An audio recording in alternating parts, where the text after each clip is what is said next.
bu dee abonné go ci sunu page bi mën ngaa bës foofu ñu bind s'abonner nga bësaale cloche boobu ngir ngay mën di am sunu yeneen i notification wala saa sunu dugalee beneen vidéo bu bees.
di jaale suñu sœur Fama Bachir Ba mi nga xam ne investir nañ ko au niveau national ndax ñun xam nañ lan mooy valeur waajur ndax waajur nag mooy suñu sëriñ waajur mooy suñu gàllaaj tey bu ñu demee ba toll ci stade bi j'en suis sûre et certaine que li ma bëgg moom la bëgg mooy suñu waajur gunge ñu ba lépp lu ñuy am mu fekk ko fi ba ñu mën a tere suñu waajur donc ñu ngi koy massaw ndax xam nañ ne metti na te li ko dal yàlla xam na ne suñu bopp lañ ciy xalaat ndax nag suñu waajur bu jigéen mi ngi dund donc ñu ngi koy massawu di compatir vraiment si douleur bi nga xam ne jot na ko mi ngi si kawam. di wax rek lenn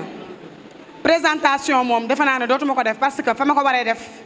en tant que ay kilifa def nañ ko fa li ma mën a wax mooy fii képp ku fi toog muy ku fi toog ak ku fi toogul c'est pas la personne de Yacine moo tax nga toog fii. topp ñu kenn ñun Ousmane Sonko rek la ñuy topp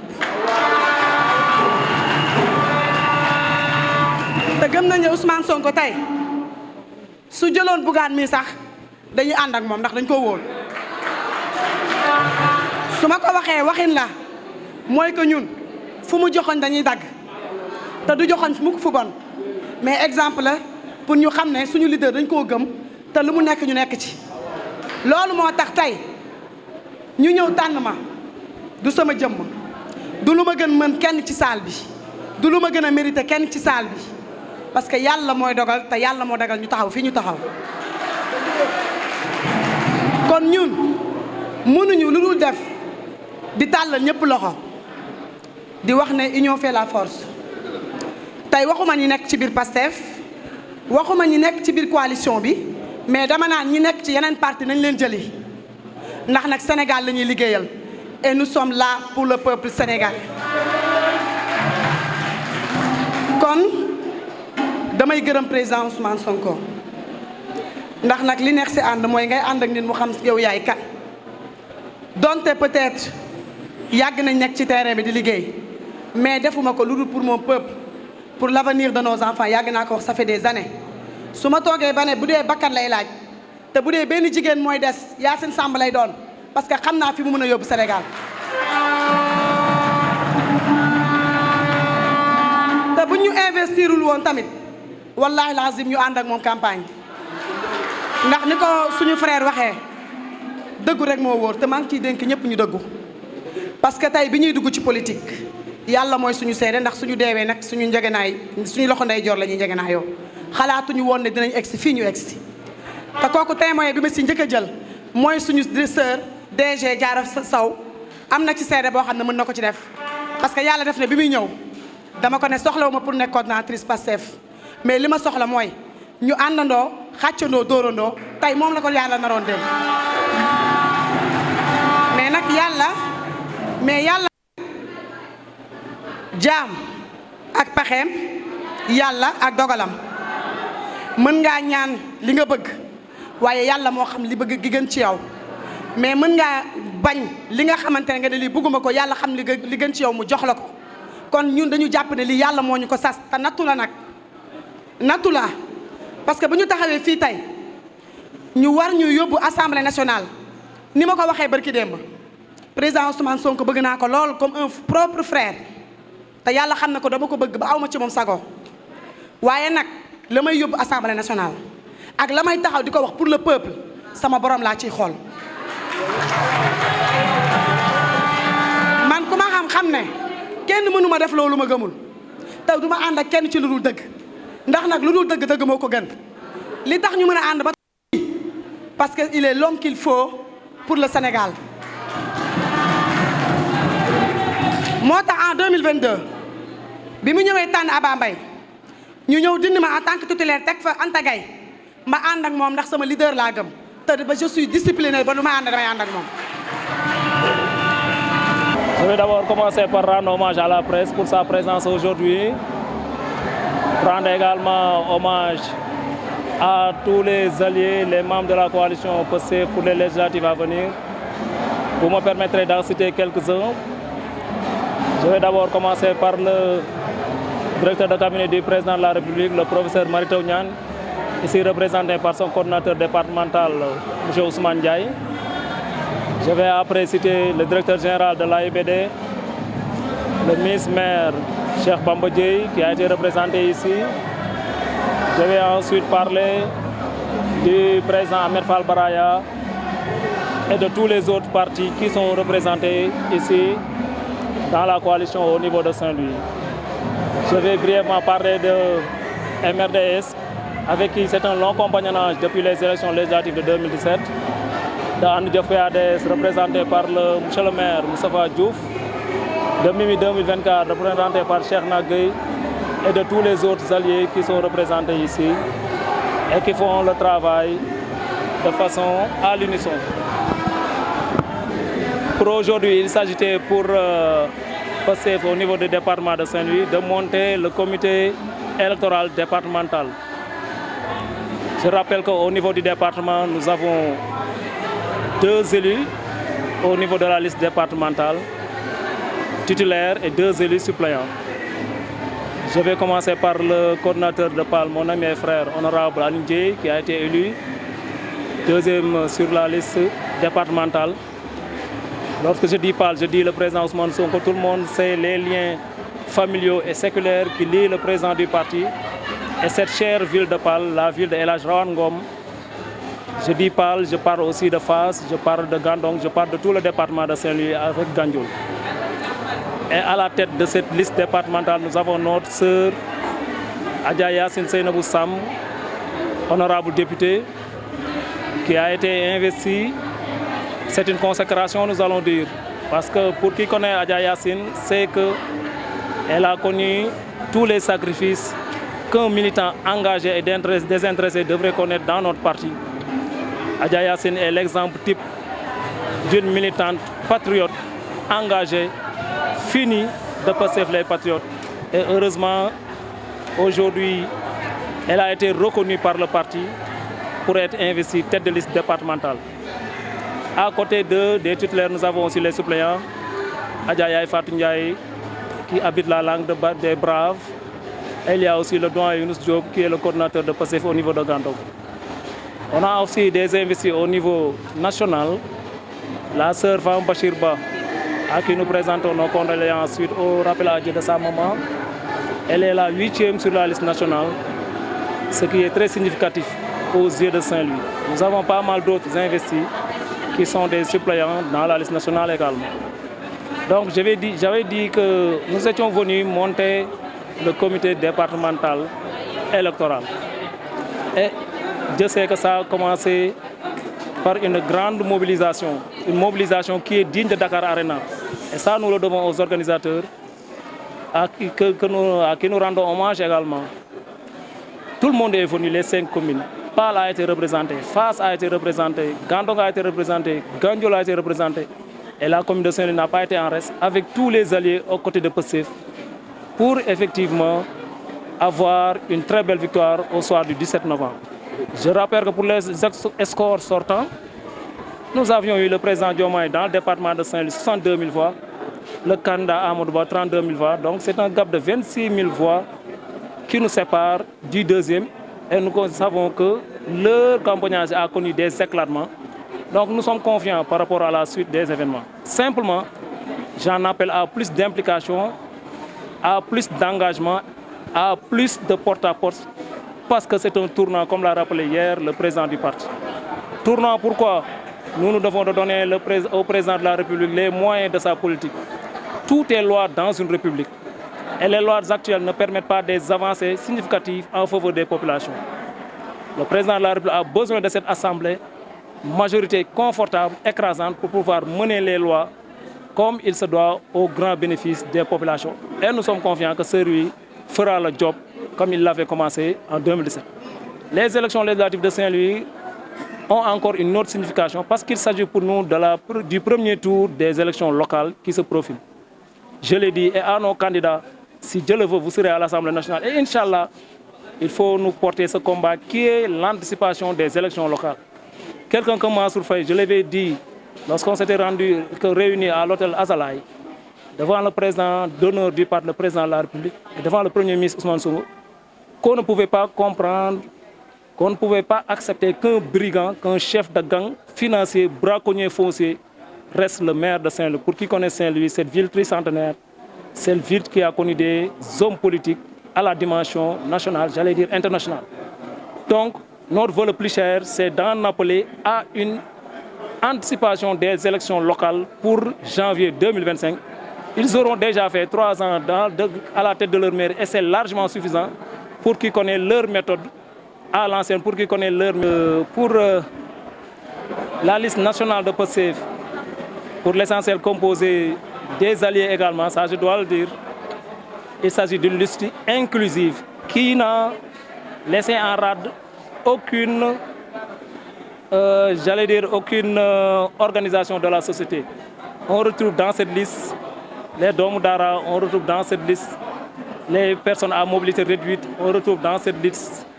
les intellectuels, on retrouve dans cette liste d'éminents juristes, on retrouve dans cette liste d'éminents doyens, on retrouve dans cette liste beaucoup de femmes braves, comme celle que je viens de citer, etc. Ça veut dire que c'est une liste qui reflète effectivement le tissu social, économique de notre nation, qui est le Sénégal. Cette belle nation, ce beau peuple. Asalaamaaleykum wa rahmatulah ñu ngi leen di gërëm yéen presse bi fi teew te teewaay bi li ko waraloon mooy ñu doon mettre en place la coordination départementale de Pastef pour les élections législatives yi ñu dëgmal muy le 17 novembre. di commencé ci gërëm ñi nga xamante ne ñoom lañ bokkal liggéey bi bu ma ko tuddee nag tudd naa alliés yi lu mel ni laata ñu koy commencé woonal leen muy le professeur Mary Teuw Niane le directeur de cabinet du président de la République woo nañu l'honorable député le directeur général de l'AIBD Bamba Dièye woo nañu Ahmed Fall Baraya woo nañu ñi ñu war a woo ñëpp ñoom it ñu jox nu renouveler seen engagement ci liggéey bi lu ñu ci war a def dinañ ko ci def pour effectivement Ndar taxawaay ba mu taxawoon mu taxawaat ko ci élection yi nga xamante ni moom lañ dëggal di fàttali élection yi nag li tax mu am solo mooy dafa nekk un tournant le président rappelé na ko hier démb si Dakar Arena tey tamit ñu amaat fii chambre de commerce Arena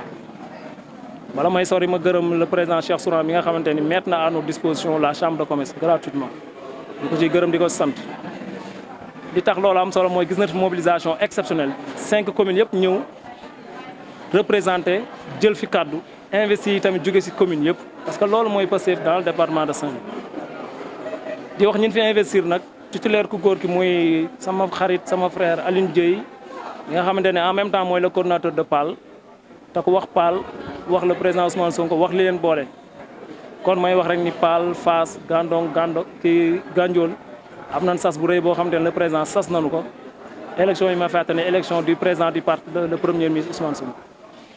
beneen investi bi muy la titulaire départementale Adja Yacine Samb jëkkoon na nekk titulaire 2022 parti bi choisir dem Yewwi Wallu ñu xañ ko mais waxu ci defu ci dara boobu la gën a impliqué wu moo tax li mu am tey muy mérite di wax ñëpp nañu impliqué waat pour ñu am victoire pas pour Aline Dieye pas pour Adja Yacine pas pour Ya Fatou mi pas pour Doyen Younous mais pour jox président de la République un levier de gouvernance indispensable muy assemblée nationale majoritaire bi mu ñëwee rek bëgg tas CSE bëgg tas HCCT ñoom dañ ko gàntal te am na yeneen yéene yoo xam te ne amaan na ko ci réew mi ñuy rafet njort ni buñ ko dénkee li ñu ko war a dénk bu soobee yàlla lépp dina dox ñun ñii ñëpp ci ministère yi nekk ñu ngi fay liggéey bu am solo mais loolu yëpp boo ko defee ci ay conclusion te mënoo ko tënk ci ay loi mënut a dox presse bi taxaw sama kanam tey ay loi moo ko régir ay loi yi date de 69 70 80 yooyu dañ ko war a changer parce que Sénégal mi ngi ci beneen dimension daal. di rafetaan njot ni élection yi nu génn deuxième bi muy Amadou Ba ñi ngi ko raw woon dans tout le département 26 000 voix muy ñaar fukki junni ak juróom benn junni kon rafet nañ njort ci élection yi mais nag rafet njort du tax ñu tëdd nelaw tey la ñu gën a yokk suñu pas-pas tey la ñu gën a yokk suñu taxawaay parce que élection yi mooy si ci Ndar premier tour élection locale yi li may ñaanaat mooy bu ñu yàlla mayee ñu am assemblée nationale bu confortable victoire bu am solo te ñu siy rafet njort li nu bëgg moo ñu def ay élections locales anticipées janvier 2025 3 ans lay doon bi ñu leen falee janvier 2022 doy na sëkk si koo xamante ne yaa ngi toogal koo xamante ne mi ngi mel yaa ngi am maire boo xamante ne Mansour Faye la waxam neexul kàddoom neexul moom ñi ñu jox Ndar defal ko lépp mu ñëw di tourné waat di xeex Ndar ba pare ñu xamal ko ci ay luubal lu bare loo xamante ne ñun waxuñu ko taxaw na fii nu duy ju OFNAC taxaw na fii li rapport Covid bi moom lañ siy jiiñ inondation yi ñuy wax tey 750 milliards lañ ko dénkoon loolu yëpp Mansour Faye def ko fi si ay tooxi doona ku mel noonu mérité tul di nekk le maire de Saint-Louis kon yéen suñuy député yi war a dem assemblée combat boobu ñu leen koy dénk fexe leen def le tout ba nga xamante ni daanu soppi loi yi ñu dem si ay élections anticipées janvier 2025 ñu pare si ñi nga xamante ni ñoo nekk ñoom Mansour Faye ak gang bi mu am au niveau du département de Saint-Louis loolu daal mooy sunu yitte di gërëmaat ñi fi teew ñëpp di santaan ñëpp particulièrement alliés yi di leen jox seen wàccuwaay yéen tamit presse. incha allah sas bu rëy la te li may wax toujours yàlla na yàlla may kattan ban ko mën ko assumer parce que lu mel ni président Sonko jël ko teg suñ kaw loxo mais teg ko si kaw département bi xëy na ñu jóge Paal mu ak li mu seq ak Paal si wàllu relation familiale mais seq ko ak Pastef Paal mu jël lu mel ni teg ko suñ loxo ñu war ko assurer te incha allah rabbi daan ko assurer ndax jàpp na ni daan am victoire parce que dara waru man tere ñu am victoire parce que jóge nañ si élection yi passé te liggéey nañ si liggéey bu rafet si au niveau du département mooy ñëpp ànd nañ bokk ndey bokk bay ban am résultat yi na am ba fu mu toog président Sonko yu fi ñëw yëpp da ko waxaat résultat Saint-Louis dëkk yi muy gën a bàyyi xel la bi sant yàlla aussi bi ñu amee coordinateur bu taxaw macha allah li may wax rek mooy na ñëpp bokk ànd ndey bokk bay ñu bokk liggéey pour le département de Saint-Louis parce que département bu bëri potentialité la mais kenn exploité wu donc boo gisee li fi nekk si géej gi ñuy dem Mauritanie ñu fay jàpp suñu doom loolu war na mën jeex mais dara def ko lu du accord de pêche buñ xoolee li fi génn si pétrole ak gaz si géej gi ñu yaakaar ko buñ sàgganee mu échappé ñu parce que lenn rek moo koy waral mooy ñu joxuñu liñ bëgg parce que nit mënoo ko jox arme ni ko rëbbil pour ngeen lekk njaboot gi mi ngi taxaw di xaar nga jël bal yi bëgg ko jox keneen kon rëbb du am donc ñi ngi wax ñëpp nañ jël bal yi ñu jox ko le président Diomaye jox ko le président Sonko ñu am ndam rëbbi ñëw jox askan bi mu dund te incha allah daan dund gu wér dund gi ñëpp di yaakaar mooy ku feebar faju ku xiif lekk ku jàng ba pare am liggéey yàlla dina ko jox ñu bokk jariñoo du dara Pastef du dara lu dul loolu mooy Afrique waxuma la Sénégal mais Afrique de force soppeeku président Sonko wane na ko wax na ko li am démb arena wane na ko mosuñu génn gis si monde bi fu ñuy dem meeting di fay man pour man du waxuma sax Afrique monde bi parce que daan def ay levée de fonds daan def ay levée de fonds si adduna bi daan def ay levée de fonds si kii mais taxaw di dem meeting di fay man je pense que c'est pour la première fois maam te loolu yëpp li ko waral mooy patriote ñoo taxaw mais Sénégal yi ñoo taxaw pour seen continent change continent bi dafa war change mais Sénégal dafa war change parce que yàlla defal nañ lépp jox nañ suuf jox nañ jant jox nañ ndox jox nañu zircon jox nañ lépp donc pour ñu mën bañ dund bu baax si ñun la des donc ñun ñëpp war nañ taxaw pour dund bu baax jërë ngeen jëf yàlla may ñu ndam ñu bokk jërëjëf. defe naa ne sama frère yi jiitu wax nañ lu bëri man nag fi may waxee mooy en tant que femme li nga xam ne gouvernement du Sénégal prévoir na ko depuis 2019 defe naa bokk na ci programme bi mooy jox jigéen cër wane ne su ko yàlla mayee mu mucc ci buy am doom mooy rek déjà nañ ko bàyyi 6 mois pour mu noppaliku non seulement loolu mais dinañ may borom këram 2 mois yu njëkk yi pour mu ànd ak moom jàppale ko ndax xam nañ li nga xam ne moo nekk ci nàmpal guddi loolu day wane rek cër bi nga xam ne suñu gouvernants yi am nañ ko ci ñun. waaye aussi madame la ministre yàggul jóge na fi gis nañ li nga xam ne def na ko sant na ko ñun ñi nga xam ne ñun ñoo représentante des femmes au niveau du département. mooy li mu waxoon bi ñuy jël ay GIE pour ay financement defe nañu nañ ci boole jigéen yi nga xam ne c'est des femmes de développement ak fu ñu mënti nekk muy APR ak fu mu mënti nekk. loolu tax ma koy fàttali mooy bu ñu nee faire la politique autrement avec PASTEF c'était possible mais c'est la réalité en ce moment parce que ñu ngi koy doxee mu nekk loo xam ne li ñu mën a dalal xel yi mooy gouvernement bi est là pour tous les Sénégalais ak ku fi mënti nekk kon du ñu def lu dul woote ñëpp ñëw voter massivement pour la majorité ndax comme ni ñu ko waxee rek mënoo jox nit ne ko demal nga xeexi armes yi mu war a xeexee nga téye ko te benn tànk lañ moo dugg waaye des na beneen tànk boobu mooy assemblée nationale. loolu mooy permettre ñi nga xam ne luubal nañ suñu alal ñi nga xam ne ñi ngi jóg di noot doomu aadama yi ak corruption bi nekk Sénégal mu metti ñu mën a changer loi yi pour mën a pour mën a gouverner ce pays. ak aussi injustice bi nga xamoon ne ñi ngi ko doon gis ci justice bi parce que defe naa ne bi ñu gouvernement bi toogee ba léegi gis nañ ne justice bi les gouvernants kenn dugg ci parce que day wane rek ne Sénégal dañ ko war a jubal jubbanti te loolu la suñu leader nekk en ce moment di ko def. donc gis nañ aussi suñu liste bi niñ ko investir tey yàlla def na ñu gis ñi nga xam ne am nañ lu wàññeeku ci ñoom muy ñi nga xamante ne seen bët dafa sëgg ñi nga xamante ne ni yàlla def na mënuñu dox bëri na ak ñi nga xam ne ñoom doomu daara lañu ak ñi nga xam ne tamit suñu mbokk catholique yi ñëpp lañ boole mooy dañu wane encore une fois que Sénégal ñëpp ñoo ko bokk te kenn mënu ko xar ñaar te li ñu boole moo ëpp li ñu tàqale muy Sénégal kon ci loolu nañ xool l'intérêt général ñu mën a wàññi dund bi mën a liggéey inondation yi déwén déjà dem nañ Pikine yàggul bi ñu fa demee gis nañ fa lu doy waar dafa bokk ci suñuy projet mu nekk déwén problème yi Pikine am du ko am waaye bël bi nga xam ne aussi au Langue de Barbarie plus de 500 nit suñuy doom génn si àdduna dañu bëgg mu dakk te loolu yëpp defe naa ne il faut que ñu voter des lois waaye aussi budget bi nga xam ne loolu yëpp dinañ ko ci mën a boolewaale pour mën a liggéey bi ñuy liggéey li ñu mën a nag assurer les toute la population saint-louisienne mooy que nous serons là pour le peuple nous serons là pour Saint-Louis pas pour suñu intérêt parce que comme dañu doon ñaan ne bu dee yàlla nar nañu ko jox te duñ ko bokk ak askan bi wala duñu taxawal askan bi yàlla bu ñu ko yàlla jox donc tey gëm nañ ne yàlla am na lu mu xëy na lu ñu namm jàppale te bu demee incha allah dinañ ko def avec fierté avec nos gouvernants surtout nag président Ousmane Sonko mi nga xam ne lépp moom la ñu gëm ba li yëpp am gis nga li mu def jiital frère am muy président Bassirou Diomaye Faye son excellence yàlla na ko yàlla oyofal yan bi noonu la tànnee tey ku mel ni ñun du lu ñu gën a mérité suñuy frères et sœurs waaye dafa fekk ne yàlla moo ko tudd ndax yàlla mooy joxe mooy xañe donc ñu ngi ñaan tamit lii mu ñu jox yàlla nañ ko bokk ak suñuy frères yi nga xam ne ñoo fi nekk ak suñuy sœurs ñu dugg ci si bisimilahi rahmaani rahim génn si alhamdulilahi rabbil alamin. bu dee abonné go ci sunu page bi mën ngaa bës foofu ñu bind s'abonner nga bësaale cloche boobu ngir ngay mën di am sunu yeneen i notification wala saa sunu dugalee beneen vidéo bu bees.